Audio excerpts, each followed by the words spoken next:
I'm now going to show you a parameter query. So a parameter query is where I create a query with a filter, but now the filter, if I, for instance, want to filter out category 1, then I filter on 1, but sometimes I want it on a different category, let's say category 2 or 3 or 4. So parameter allows me to run the same query, but filter on different values every time that I run the query. So I'm going to show you how to do this. Okay, so here I've got category ID. So if I want to run this query, I've got on my create query design, and then I used the show table to get my products table. Now I've got query, product name and price on the grid. Okay, now when I run this, I get all my records. Okay, very simple. But now I want to limit category ID to 1. So I run it. Now I only see the number 1. But now what I want to do is I want to make that 1 flexible so that every time that I run the query, it's going to be a different category, not every time category 1.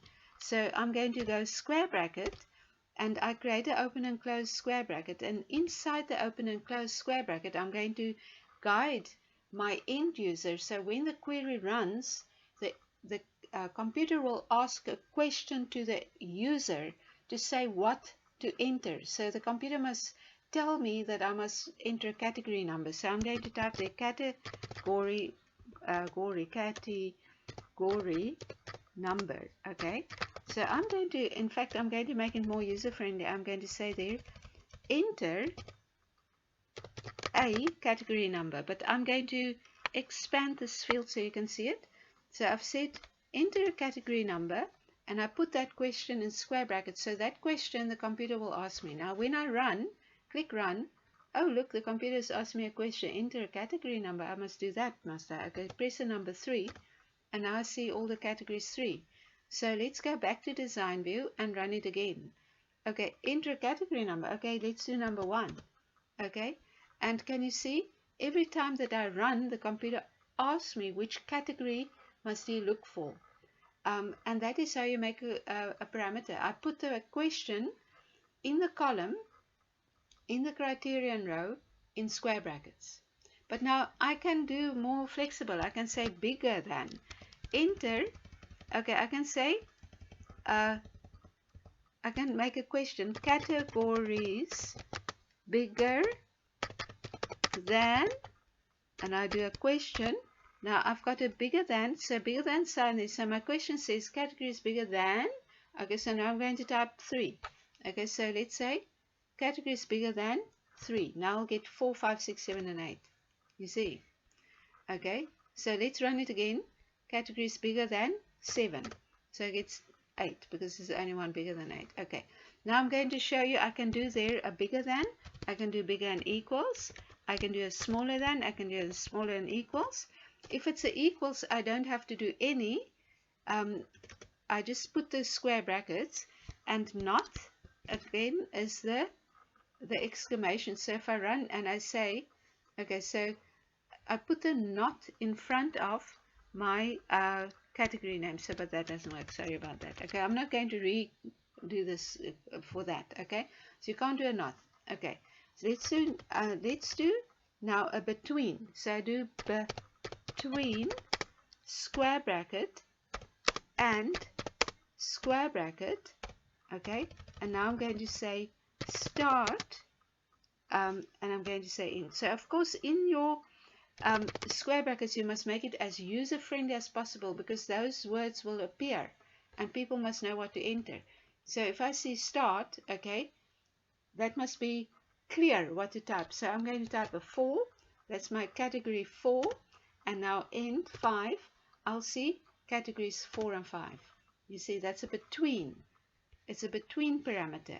Okay, so I could do with my square brackets, I can do bigger than, and then a question in square brackets.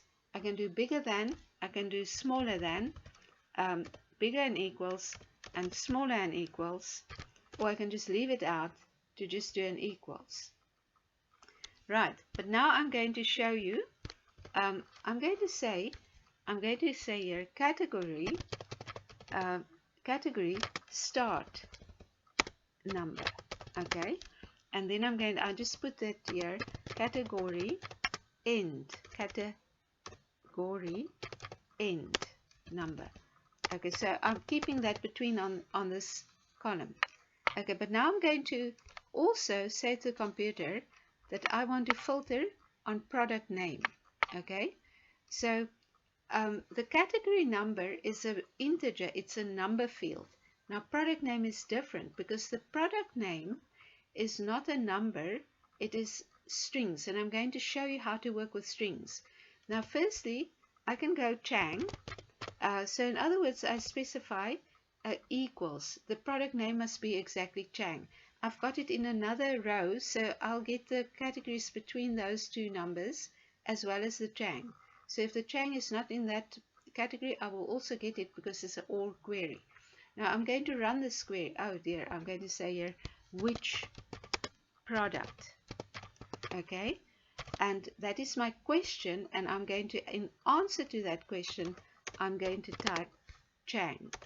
So here, which product? The computer will ask me category start number, which is in square brackets here, and then it will ask me for end number, and I will then get those categories showing, and then it will ask me for a product, and I'll also see that one. So let's run it. Category art, okay, 1, and end number is 2, okay, and which product? I'm going to say Chang. Okay, right, so I see 1 and 2, but I see Chang is 1. Okay, so let's run it again. I'm going to put category sort by category ascending, and I'm going to say, let's run it. Okay, I'm going to run category start number 7. Okay, and when I say in number 7, I'll only see the 7s. Okay, and which product? Chang. Okay, so now I get my 7s, and Chang is number 1, but I also get that one. So that is how I do an equals on, that is how I do an equals when it is a string value. Okay, so it's exactly the same as numbers. But now what if I want to do wildcards? I can do bigger than, I can for that one also bigger than, I can say bigger than. Okay, let's say what happens when I do with a string bigger than. So I'm going to run that. Okay, I want to see category start 7 and end 7 as well. Now, which product? Bigger than, I'm going to say bigger than, let's make it a W. So where the product name starts with more than a W. Okay, and I get Zanzekuchen, I get Wise, I get Wimmers. Okay, this is my 7s. Okay, and where I haven't got a 7, the starting number of that product name is more than a W, and W is also included. Okay, so I can do bigger and smaller than, but for my string values or for my text values, it's not normal. It's not normally the preferred way of asking, but I can do that. But I'm going to show you how to use wildcards. Okay, so I'm going to do wildcard. Now a wildcard is like quite a complicated syntax, so I just want to show it to you so that you know how to do it. I've got to type it exactly like that. Okay, so I've got to type like, I type the word like, and now what I type is I type my wildcard, which is my asterisk, in double quotes. So I go double quote, asterisk, double quote. Okay, and then I'm going to just open up a notepad so you can see exactly what I'm typing. So open up the notepad. Okay, I type that. Okay, so to make it bigger for you, that you can nicely see what I've been typing. So here, so I've got to type like, quotation mark, asterisk, quotation mark, ampersand to concatenate, and then here is my question. So I'm not going to question fish. I'm going to say, let's say for instance, I want to, what must I contain? So let's say I want to look for the fish dishes. Then it means it contains, fish must be anywhere inside that product name. Okay, so but now I must give a guiding question to my, so let's say term to contain you know, so something that you wanted, so something that is easy for an end user to understand, which I don't know if that's easy, but anyway. So now let's go here. I put that instead of fish. I don't put fish there. I put a meaningful question in the square brackets. Okay, let's see what it looks like. It looks like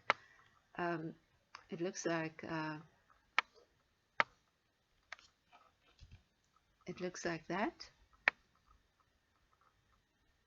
You see, I've got to go like asterisk, which I put in double quotes, and then I put an ampersand, which is for concatenate, and then I put my question in square brackets, and then I concatenate it with the wildcard after it as well. So this is quite a wonderful thing. You've got to like write it down or note it down or something, because this is not so nice. So anyway, so now I'm going to run this query, and let's see. So I'm going to get first the question about the category start, so I'm going to put 7. Category end is also 7. Okay, and now which product? Oh, Jang. Okay, but now that is my first product I'm looking for, and now it's say terms to contain. So let's say I want to contain the word, so I want products where the word source is in the product name. Okay, so here I get my Chang, okay, and I get all my 7s, which is the category that I was looking for, and here I get all the sources. Okay, isn't that wonderful? Right, so that was my contains query. Now how would I do a start with, and how would I do a ends with? So I'm going to show it to you in the notepad again. So here's my notepad. I'm going to make the notepad longer and wider. So how would I do a start with? So you just have to think of a meaningful question to go into your square brackets.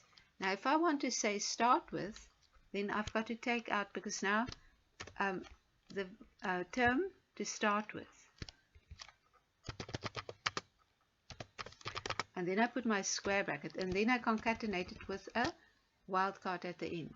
And if I wanted to if I want to ends with, okay, so if I want to do ends with, then I'm going to say, well, there can be anything in the beginning, and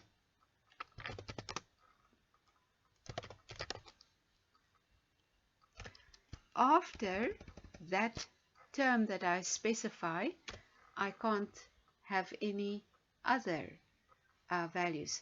So my wildcard is in the front here.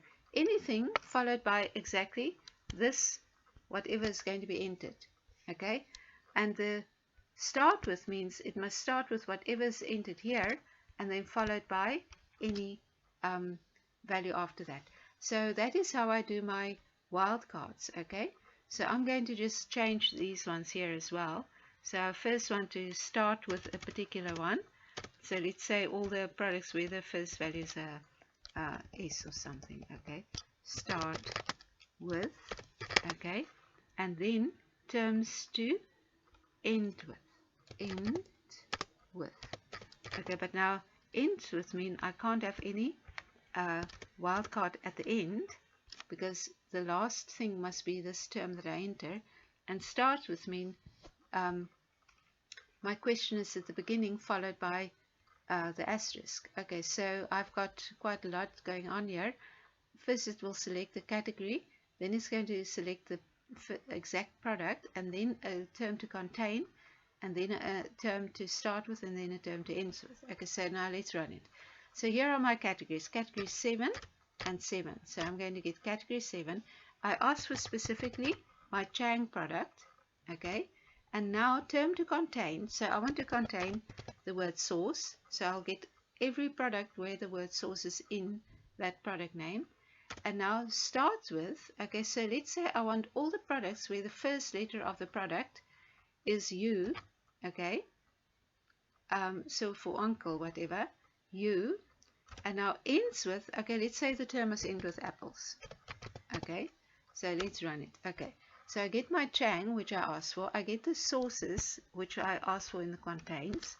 I get the apples, okay, apples, is the last term, and now I get the sevens, but like 7, my U for uncle is in there. So that is how I do wildcards with strings. So the numbers are easy, and then the strings are more complicated, and I'll just show it to you again in the notepad. So that is how I do my wildcards when I want to make parameter queries. I'll just very quickly run it again. So let's just take out these extras, okay, and let's run it now. So I'm looking for a term to contain. Let's contain source. Okay, let's start with uncle. So I want to start with the word uncle, and I want to end with the term apples. Okay, so what do I get? I get uncle, I get source, and I get apple. You see, I get all three of them because I typed them in different rows. That's all query. And I get the different wildcards. So wildcard combinations, and well, that's all you need to know about parameter queries.